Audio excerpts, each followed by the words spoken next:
siège de Paris. Approvisionnement. Les troupeaux poussiéreux et gris, qui promettent maigre ripaille, ruminent, couchés sur la paille, dans tous les jardins de Paris. Mais le passant mélancolique ne trouve dans tout ce bétail ni d'ensemble ni de détail, empreint d'un charme bucolique.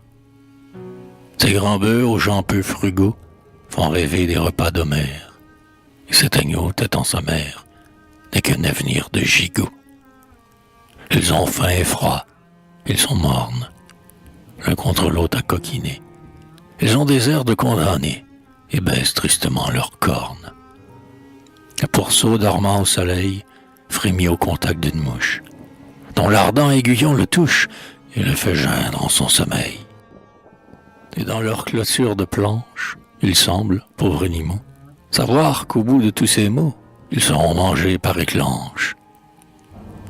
Mais n'ayons pas naïvement de pitié pour cette hécatombe, car j'entends, dans le soir qui tombe, les durs clairons d'un régiment. Et, songeant au temps nous sommes, sombres, j'ai murmuré bien bas, « Ô troupeau, ne vous plaignez pas de la férocité des hommes. »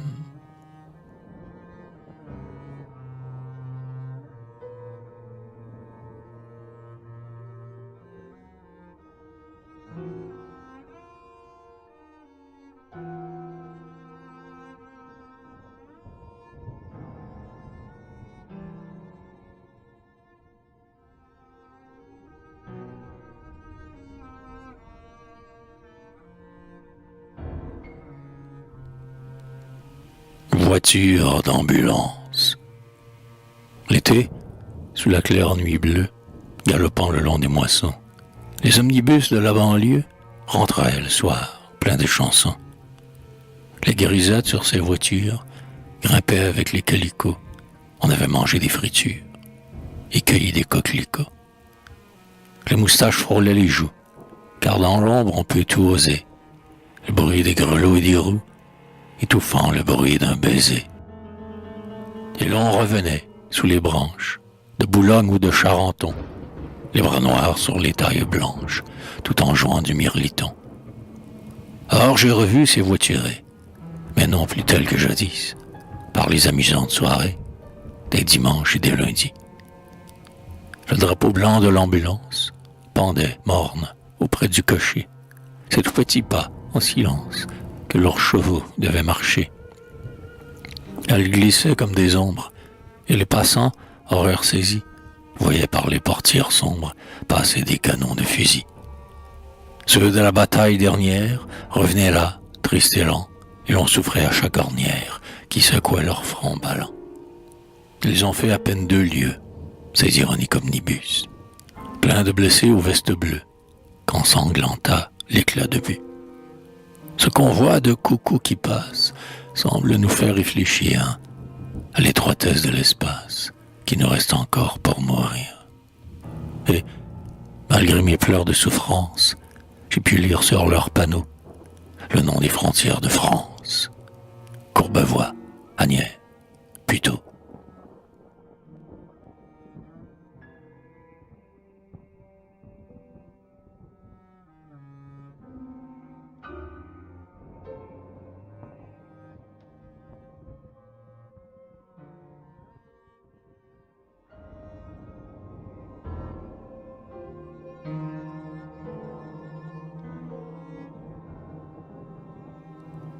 En faction, l'œil ouvert sur l'horizon, on m'a mis en sentinelle, comme l'arrière-saison est morose et solennelle. Et l'on convoi de blessés, funèbres, franchit nos portes. Combien ces vents glacés s'envolent de feuilles mortes.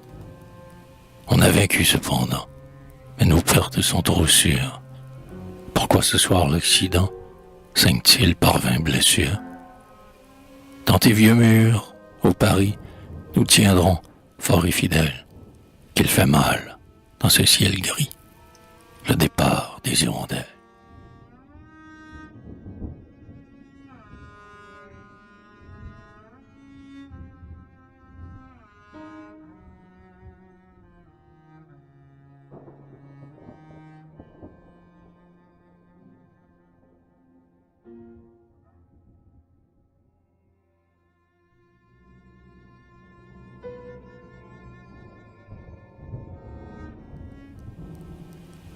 Tableau de bivouac. Furieux de la double étape, les soldats n'ont pas le cœur gai. On a donné plus d'une tape au petit tambour fatigué. Mais quand il a taillé la soupe, coupé le bois et fait du feu, on laisse enfin l'enfant des troupes se coucher et dormir un peu.